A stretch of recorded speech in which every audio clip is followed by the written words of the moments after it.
Senhor, nós agradecemos pela vida da nossa irmã Sinalva, pedimos a Ti nesta noite, que o Senhor a usa como instrumento do Senhor aos nossos corações, como tem usado. Fala conosco, nós queremos ouvir a Tua voz.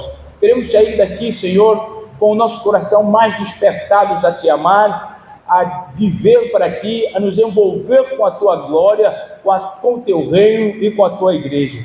Abençoamos, Senhor Jesus, a vida da Tua filha. Fale conosco, nós oramos gratos em nome de Jesus. Amém. Amém. Graça e paz, irmãos. Nós vamos abrir as nossas Bíblias no mesmo texto de quarta-feira passada, no mesmo capítulo, que é o capítulo 6 de Mateus. O irmão Rogério falou do versículo 1 ao 18 e nós estaremos falando do versículo 19 ao 34, do capítulo 6 de Mateus.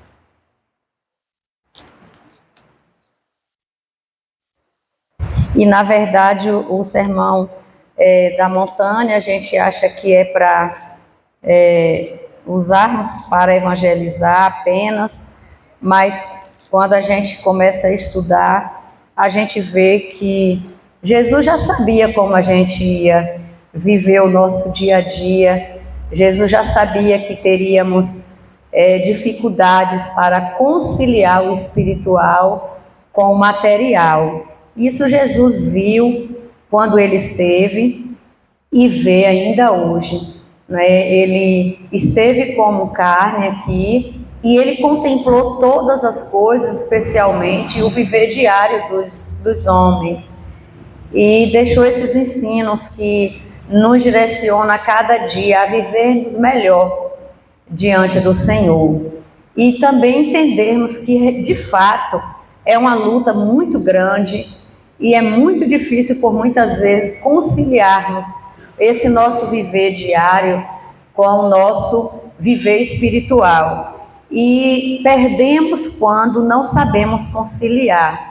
Porque nós podemos viver esse momento diário da gente, o nosso dia a dia, mas glorificando ao Senhor. E em tudo vendo Deus, como diz um grupo Voices, que cantava: em tudo eu vejo Deus no sol que ilumina, eu vejo Deus em tudo. Isso é uma música que chama a atenção da gente, para a gente entender que o nosso viver não pode estar divorciado, nosso viver diário com o nosso viver espiritual. Em tudo quanto a gente viver, a gente precisa viver vendo Deus e glorificando a Deus e convidando sempre ao Senhor para nos ensinar a viver melhor. Por isso que na quarta-feira passada, o irmão Rogério falou muito bem sobre a questão da oração, a questão da beneficência, de estar vendo a necessidade do próximo. Tudo isso o Senhor viu, que eu não deveria também viver, que eu não devo viver só por mim, mas eu vivo também pelo outro. E hoje nós vamos ter 4 tópicos que exatamente é um alerta ao apego às coisas da vida, que é os tesouros do céu e da terra, também a luz e as trevas, o olhar da gente, e os 2 senhores, a quem a gente deve servir de fato, se eu tenho condição de governar a mim mesmo e ainda dar conta de servir a 2 senhores. E eu fiquei estudando tudo isso e fiquei, meu Deus, eu não estou conseguindo dominar a mim mesmo, cuidar de mim mesma, quanto mais servir a 2 senhores, né? Então é tudo muito assim claro quando a gente começa a estudar nessa visão de que o Senhor fez porque Ele sabia das minhas e das suas dificuldades, e também a ansiosa solicitude pela vida. São 4 tópicos que a gente vai estar falando nesta noite. E aí eu gostaria que a nossa irmã Rebeca colocasse para a gente fazer uma leitura. Vou convidar os irmãos a se colocarem em pé, porque nós vamos fazer a leitura dos versículos que falam exatamente sobre esses 4 tópicos, os que começam falando desses tópicos, que é o capítulo 6, versículo 19, o 20, o 22, o 24, o 25, 33 e 34. Mas a gente vai falando em parte, você vai colocando. Primeiro nós vamos ler juntos o versículo 19, toda a igreja.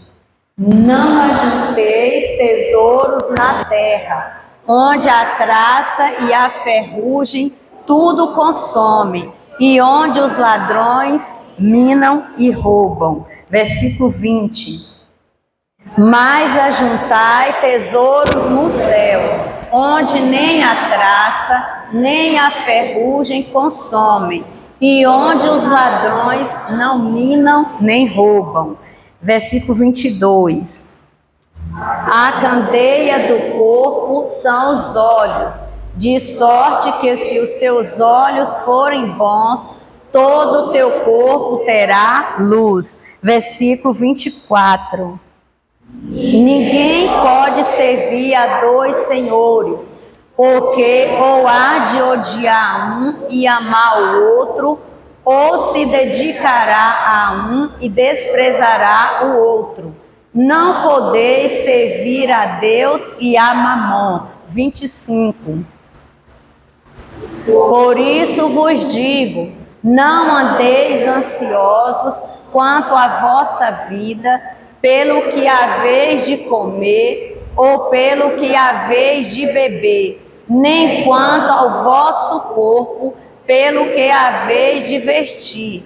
Não é a vida mais do que o mantimento, e o corpo mais do que o vestuário. 33. Mas buscai primeiro o reino de Deus e a sua justiça, e todas estas coisas vos serão acrescentadas. 34. Não vos inquieteis, pois, pelo dia de amanhã, porque o dia de amanhã cuidará de si mesmo. Basta a cada dia o seu mal. Querido Deus, nos orienta, Senhor, porque foi para isso que o Senhor deixou essa palavra. E por muitas vezes lemos e não sabemos, ó Deus, aplicar em nossas vidas. E nessa noite pedimos ao Senhor que o Senhor nos oriente e nos ensine a aplicar no nosso dia a dia. E que em tudo nós venhamos glorificar o Teu nome. Porque mesmo sendo carne como somos, podemos assim, ó Deus, conciliar esse nosso viver diário com o nosso viver diário espiritual. Obrigada por tudo. Fala conosco em nome de Jesus. Amém. Os irmãos poderão se assentar.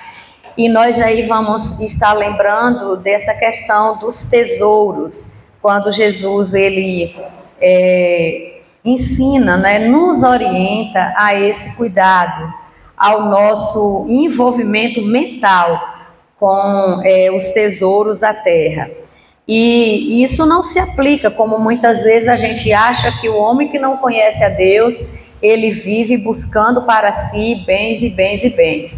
Mas a gente sabe que isso não se aplica só à pessoa que não conhece ao Senhor, porque de fato, quantos cristãos não têm tempo de vir até a igreja porque tem buscado muito e muito e muito para si. Não se contenta com aquilo que o Senhor já concedeu para o seu viver.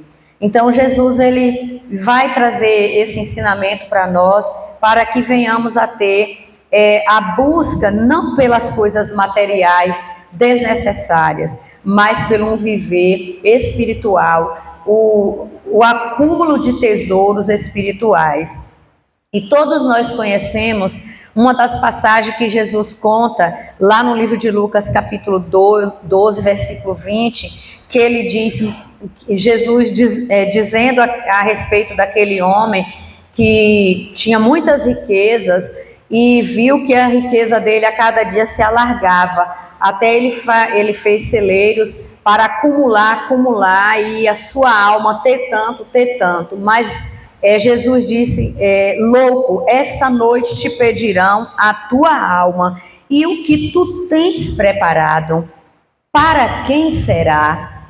Então, o acúmulo de riqueza afasta a gente, por muitas vezes, de fazer questionamentos. Eu estou me preparando para quê?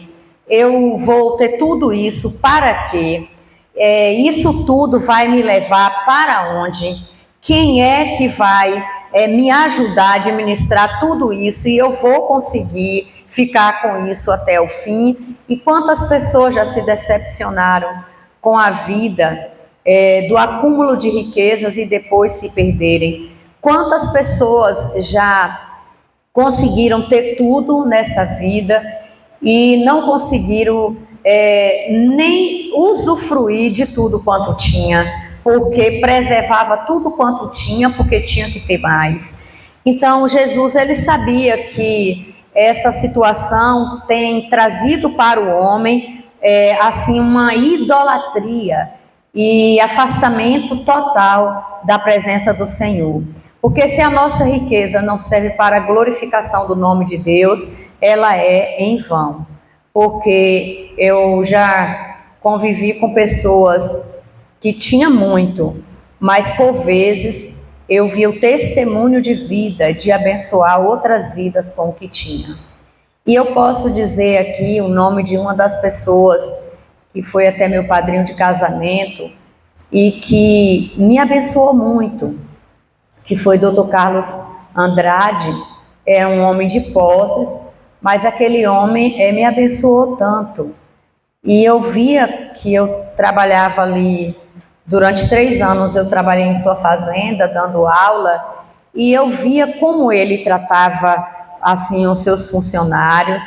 E a gente sabe que tem um desses funcionários que tem tantos e tantos anos ali na fazenda, que é o senhor Mirinho, e pai até do filho dele, não é, filho de criação. Mas eu via a preocupação dele em aprender. Por vezes, todos os dias eu tomava café ali com eles, e ao sentar na mesa, ele: professora, vamos logo aqui debater um pouquinho a Bíblia. E ali eu sentava, eu era nova na fé,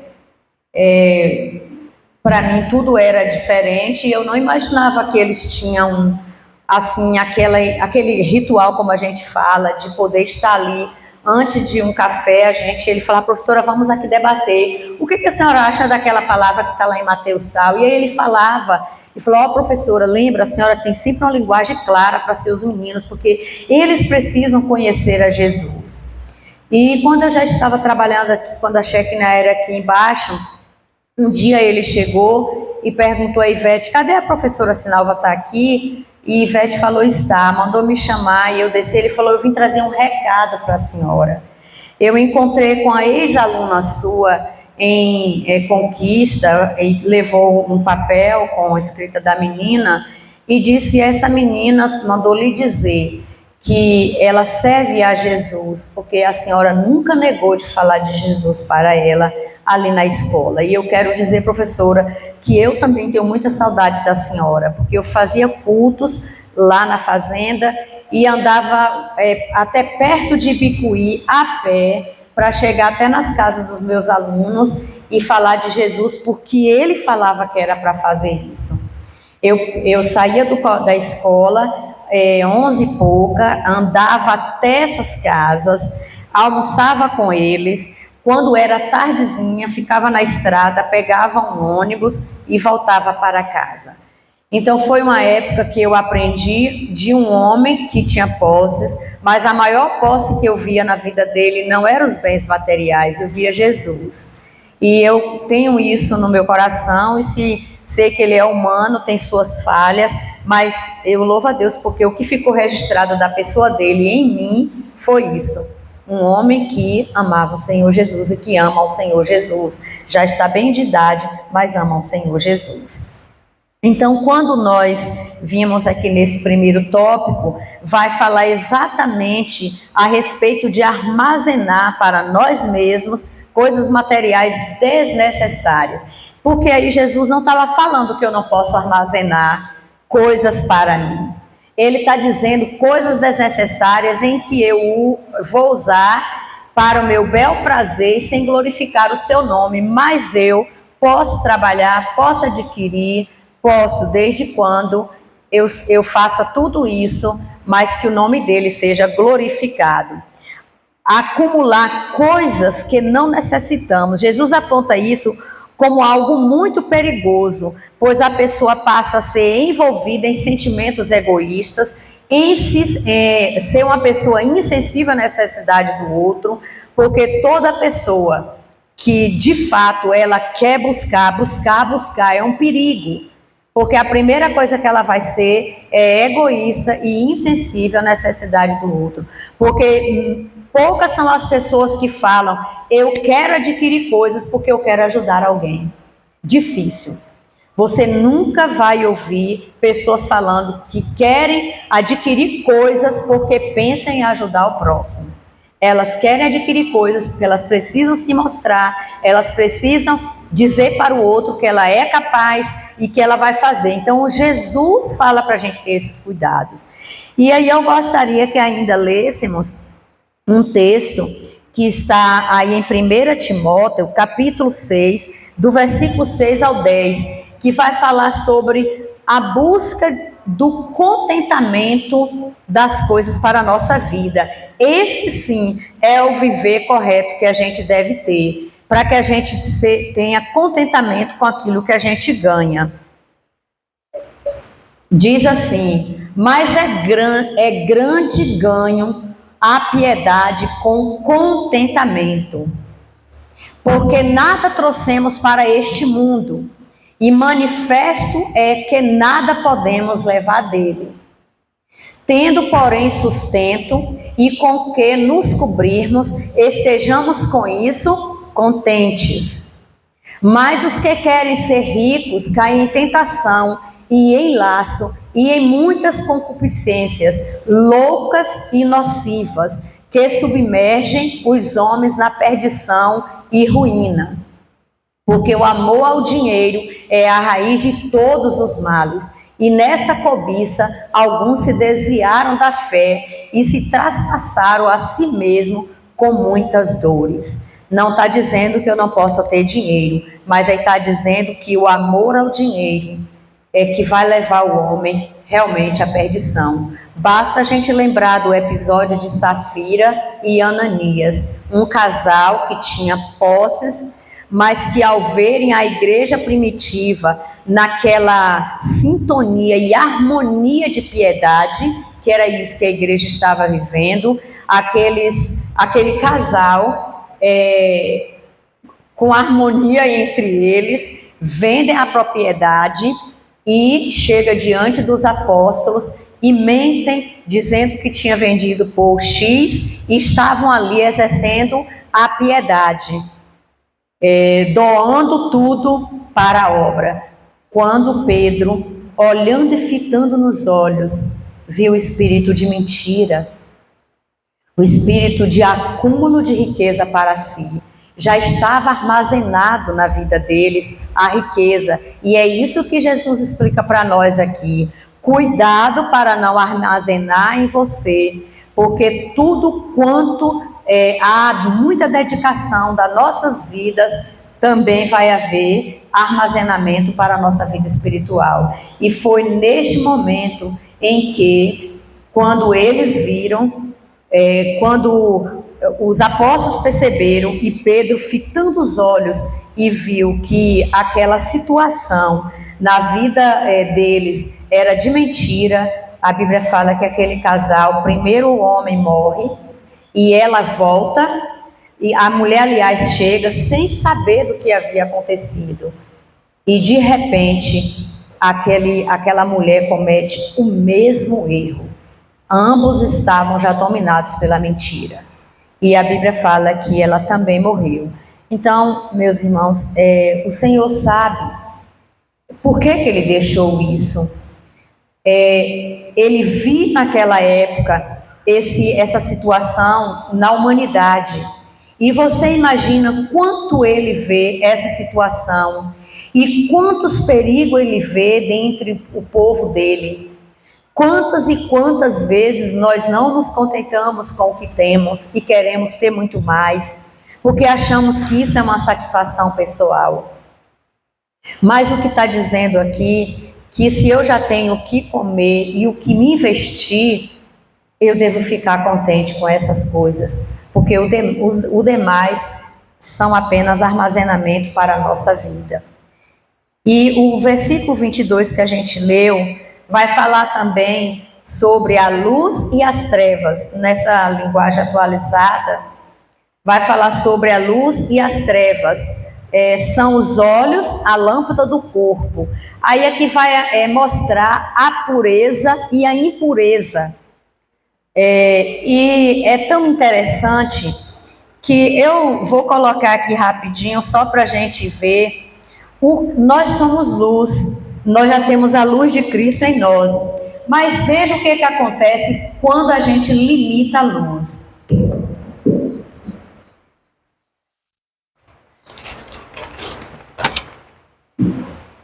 Daí dá para entender que aqui tem uma luz, não dá?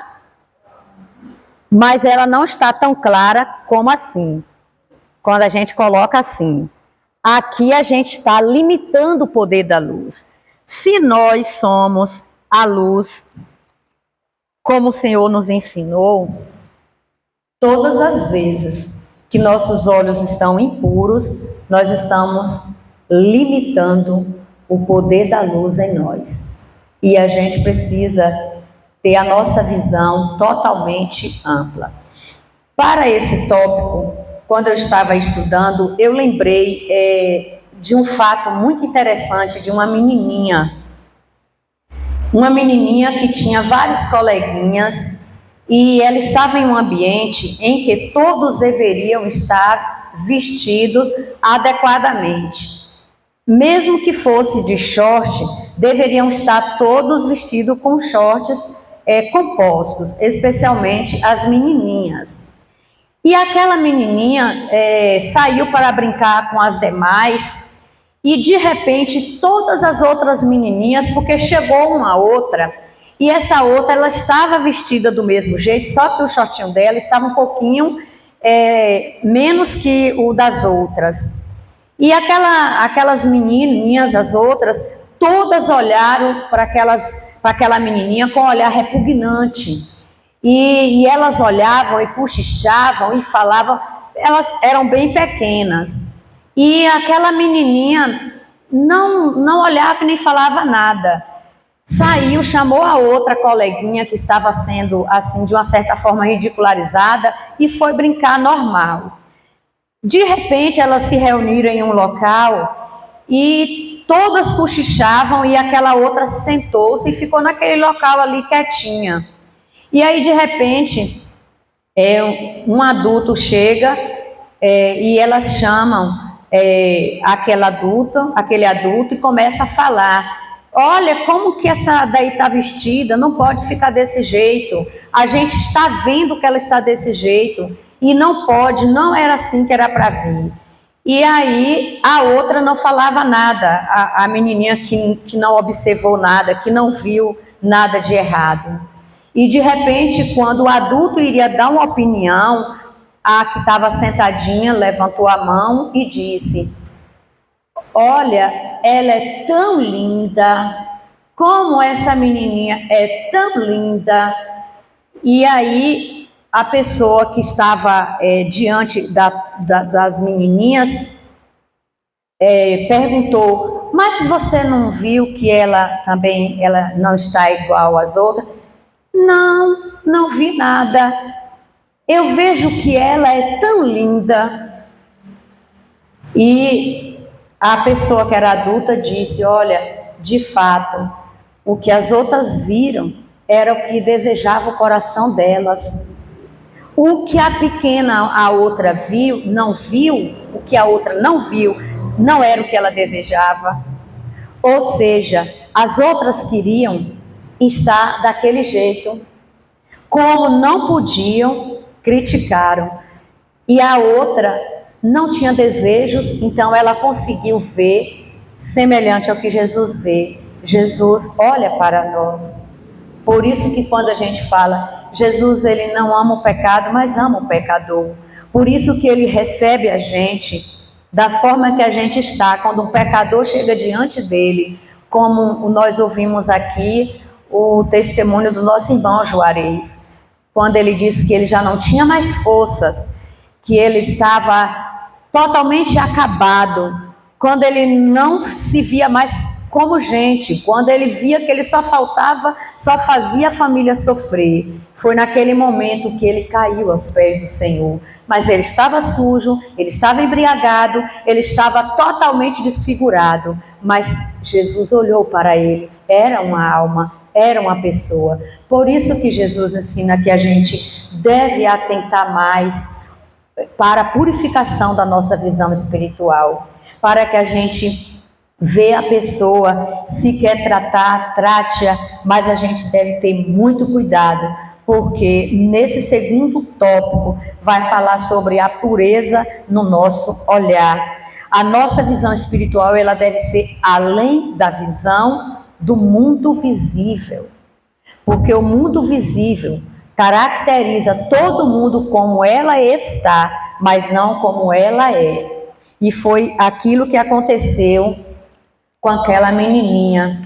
Ela estava caracterizando a coleguinha pelo que a coleguinha era. Ela era bonita aos olhos dela. Ela não viu como a coleguinha estava, mas ela viu como a coleguinha era. E nós precisamos também ter essa visão. E por isso que fala que os olhos são a lâmpada do nosso corpo. Se os nossos olhos forem puros, todo o nosso corpo também será puro. Mas se nossos olhos forem impuros, todo o nosso corpo também será impuro, diz a palavra do Senhor.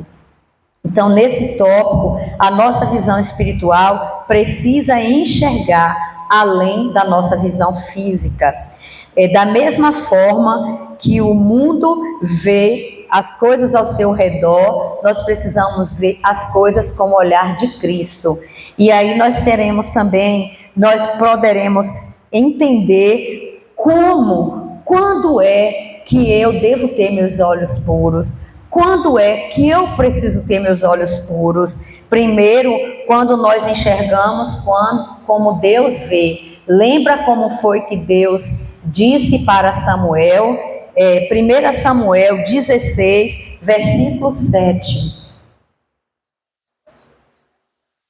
Porém, o Senhor disse a Samuel: não atentes para a sua aparência, nem para a sua altura, porque o rejeitei. Porque o Senhor não vê como o homem vê. O homem vê o exterior, porém o Senhor vê o coração. Por isso que nós precisamos fazer mais assim um diagnóstico espiritual da nossa visão. O que é que eu tenho visto?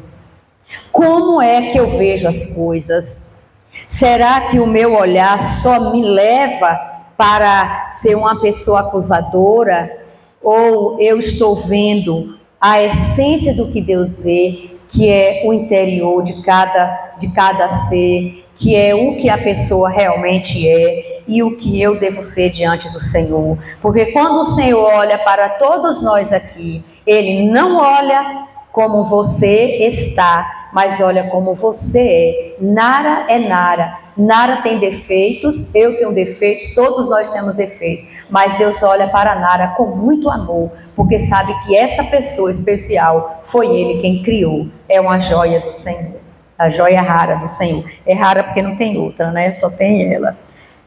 Essa daí, né? Eu e todos nós. Mas outra questão é não limitar a luz eterna, que é a visão eterna, que é aquilo que eu coloquei aqui.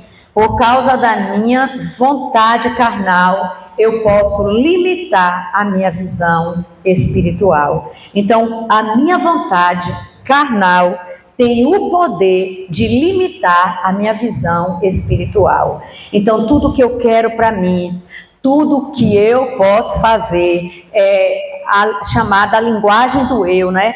Tudo que eu vou fazer, tudo que eu fiz, tudo que eu sei fazer, tudo que eu quero, tudo que você tem que me dar. Essa vontade é chamada vontade própria e ela tem o poder de limitar a visão espiritual. Por isso que nós precisamos ter muito cuidado quanto à visão espiritual. E eu coloquei: deixemos Cristo permanecer sempre em nossa visão.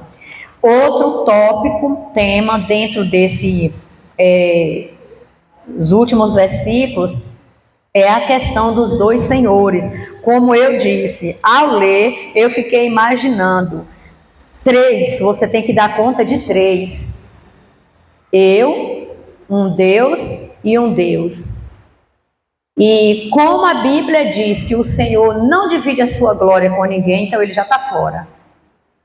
A verdade é essa, que quando ele está dizendo aqui os dois senhores, a gente já tem que entender que nunca vai haver uma sociedade entre as riquezas, porque Mamon aí tem a conotação de riquezas também. Veja que esse capítulo chama muito esse cuidado do apego da gente com as coisas e coisas e coisas. E nesse ponto aqui, nesse caso, traz mesmo o ídolo, a riqueza como ídolo, uma idolatria.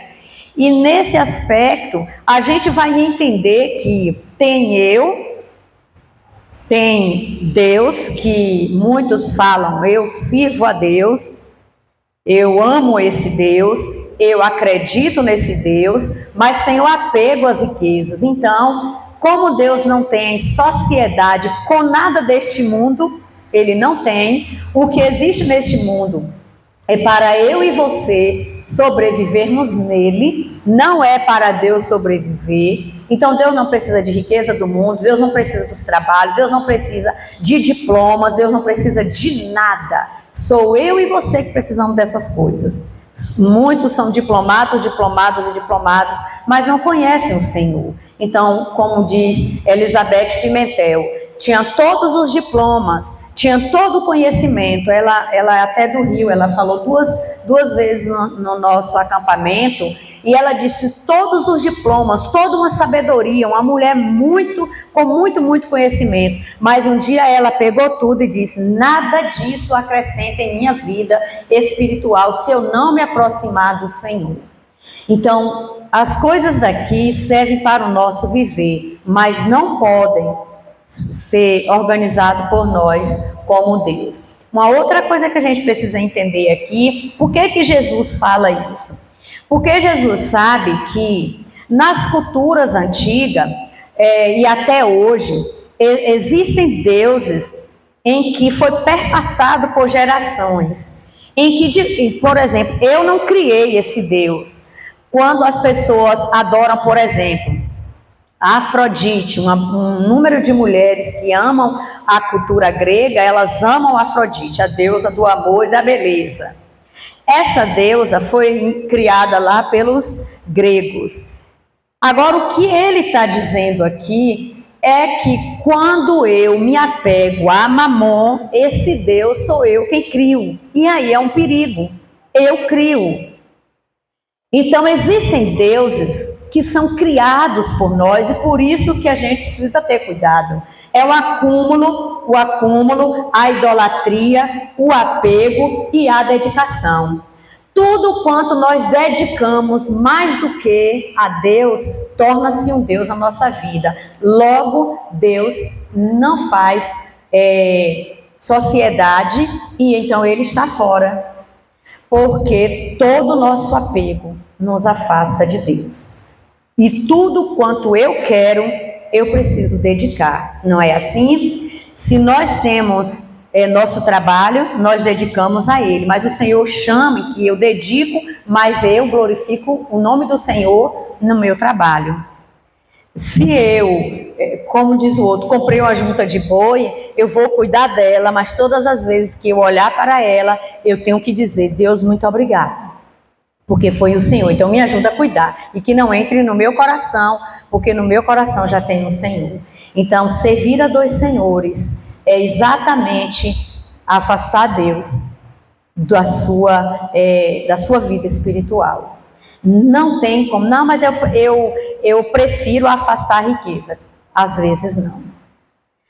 Por muitas vezes, nós não temos a capacidade em nós mesmos de dizer não para essas coisas se a gente não se aproximar do Senhor e entender que nós estamos servindo mais as coisas dessa vida do que ao Senhor. Lembrando de uma coisa, todos quantos se colocam na posição de servo, haverá um dia de prestar conta ao Senhor. Então, a quem A quem prestaremos conta se temos dois senhores? A quem você vai prestar conta? Lembrando que quando a gente, de fato, acha que deve servir dois senhores, idolatrando as coisas, dedicando mais as coisas do que Deus, logo também você nunca vai poder prestar conta ao Senhor. Porque a Bíblia diz que nos últimos tempos toda a humanidade será julgada pelos seus atos. Então, todos quanto têm deuses e deuses devem prestar conta a seus próprios deuses, porque eles exigirão de você, de nós, aquilo que a gente dedica no dia a dia fora da presença do Senhor. Sobre este tópico, Jesus também fez essa alerta, porque qualquer coisa que exige de nós maior dedicação nos afasta do propósito, que é glorificar o nome do Senhor. Logo, tudo que nos envolve de forma desenfreada nos afasta de glorificar o nome do Senhor. Então, Jesus ensinou isso aqui. Não foi para falarmos em uma noite como esta, mas foi para vivermos todos os dias da nossa vida. Ele é Senhor das nossas vidas.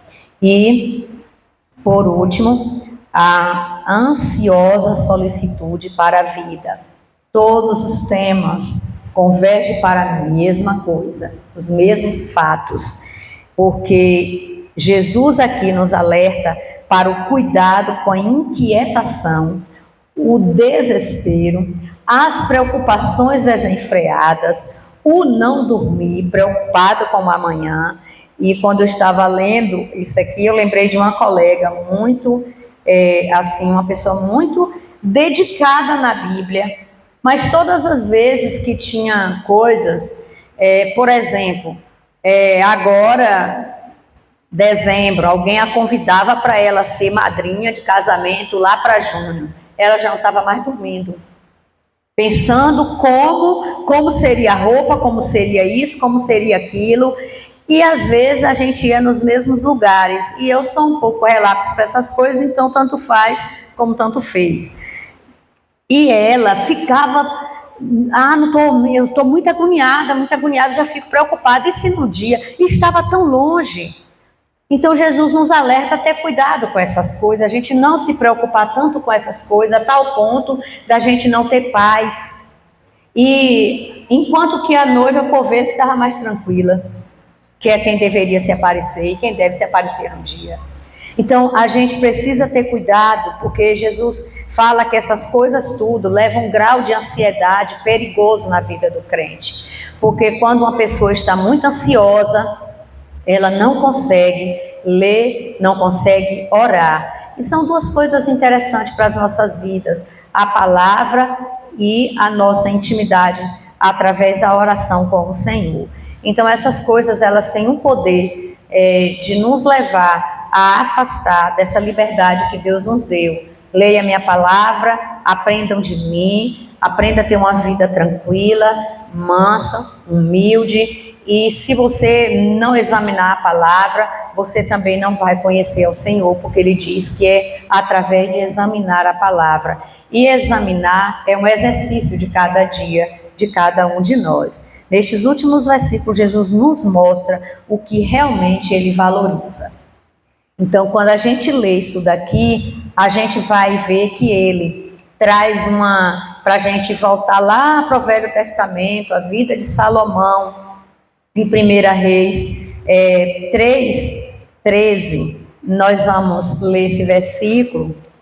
1 Reis 3:13 diz assim: e também até o que não pediste te dei, assim riquezas como glória, de modo que não haverá igual a ti entre os reis por todos os teus dias. Está dizendo aqui, por que a gente fica tão agoniado se até o que a gente não pede Deus dá para nós? E todos nós conhecemos o versículo de Efésios também 3:20, que diz que o Senhor nos concede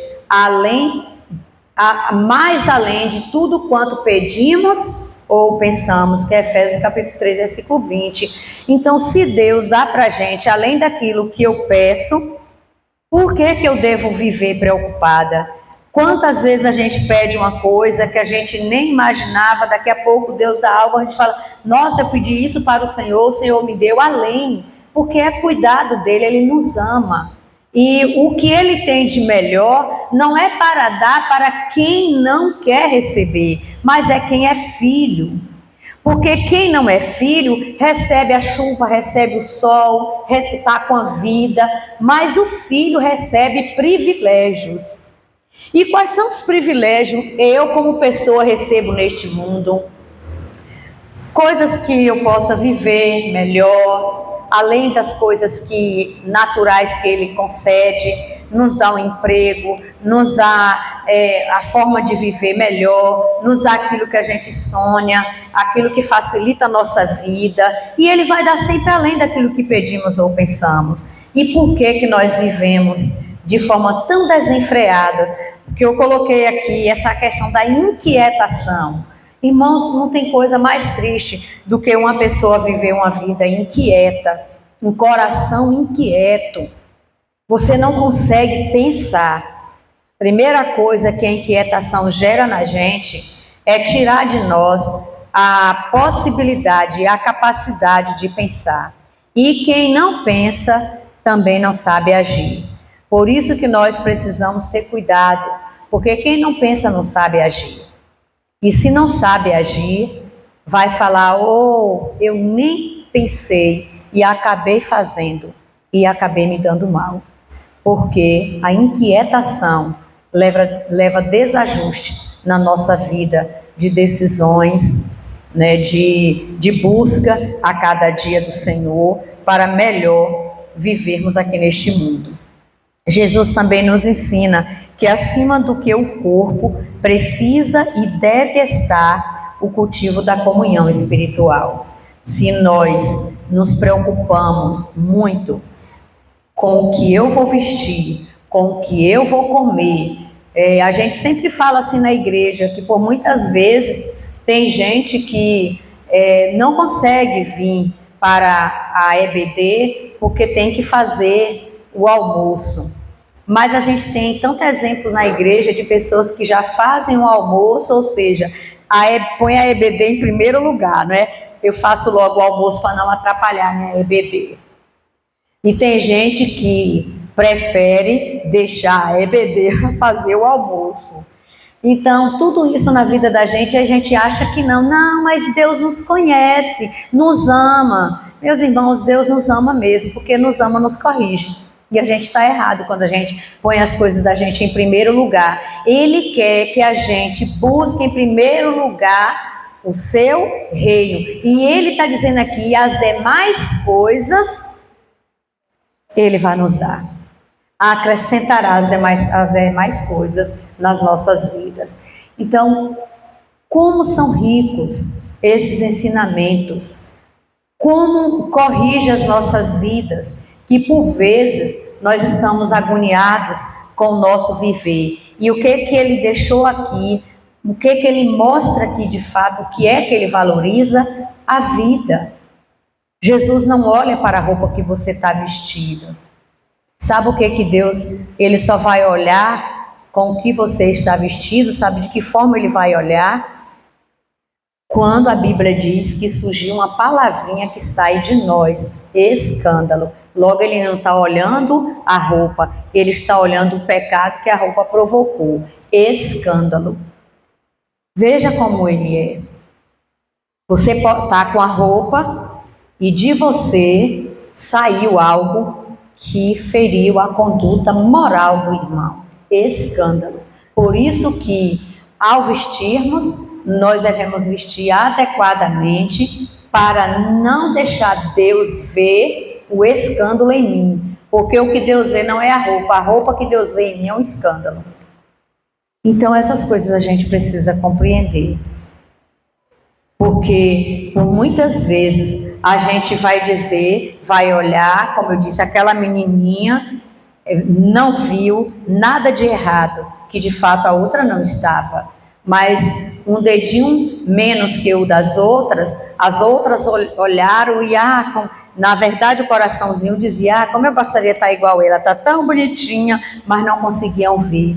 o olhar ofuscado. Mas o Senhor quer que a gente aprenda a nos vestir espiritualmente melhor a cada dia. Por isso que lá em Amós diz que devemos não rasgar as nossas vestes, mas rasgar o nosso coração diante do Senhor. Porque o Senhor olha, é o que está aqui. Está bem vestido, bonito. Eu creio que os que estão aqui devem ter o mesmo pensamento que eu, e eu sei que a gente pensa assim quando a gente é crente. Quando a gente vai comprar uma roupa, a gente pensa logo na igreja, não é assim? Creio que todo mundo é assim. Pensa logo na igreja, porque o que eu visto aqui não vai me escandalizar lá fora, na minha roupa normal de lá de fora. Então, a minha vestimenta espiritual, ela agrada a Deus aqui e ela deve agradar ao Senhor muito mais lá fora. Lá é minha filha, lá ela está testemunhando, porque o Senhor sempre vai olhar no nosso coração. Que Deus nos abençoe, nos faça entender esses temas que darão continuidade, né? O pastor estará dando continuidade ao sermão da montanha, que foi feito exatamente para ensinar, termos uma conduta moral e espiritual, uma visão diferenciada, onde a gente possa enxergar muito mais as coisas espirituais, para que nada material venha ocupar o nosso coração. Amém. Agradeço a oportunidade. Amém, irmãos. Que boa explanação. E próxima semana nós vamos terminar, então, o Sermão do Monte, capítulo 7 de Mateus. É tão precioso quando a gente ouve a palavra do Senhor. E algumas coisas, enquanto a irmã Senalva falava, chamou a minha atenção.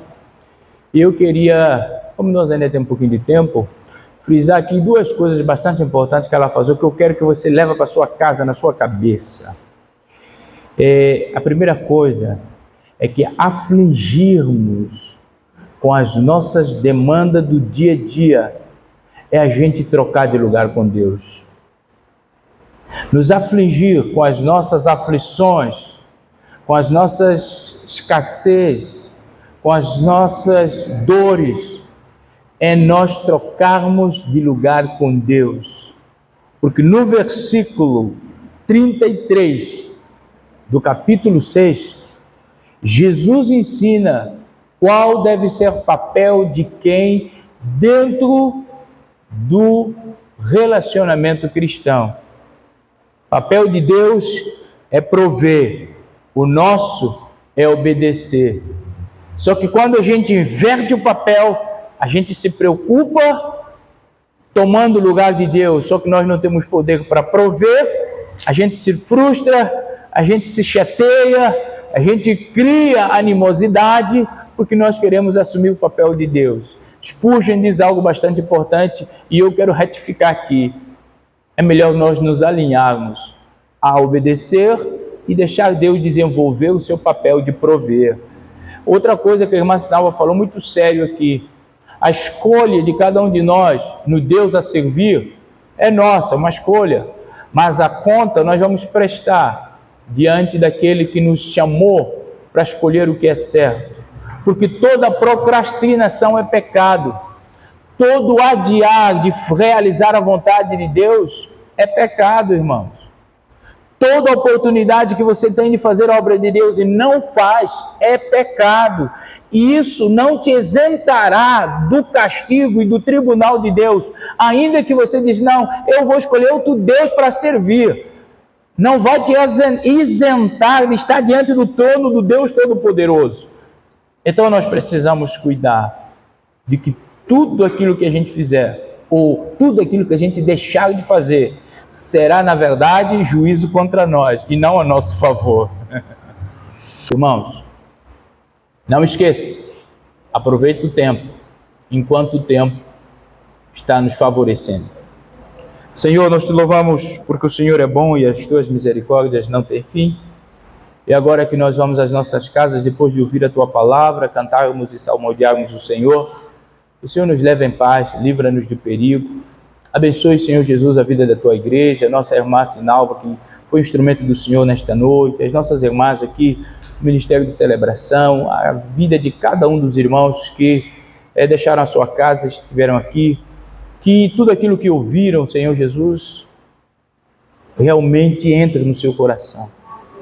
E que nós aprendamos o quão necessário é buscar o Senhor em primeiro lugar. E aquilo que é necessário para a nossa vida, o Senhor proverá. Por isso, ser conosco, dai-nos uma noite de paz, de descanso. Protege esta cidade.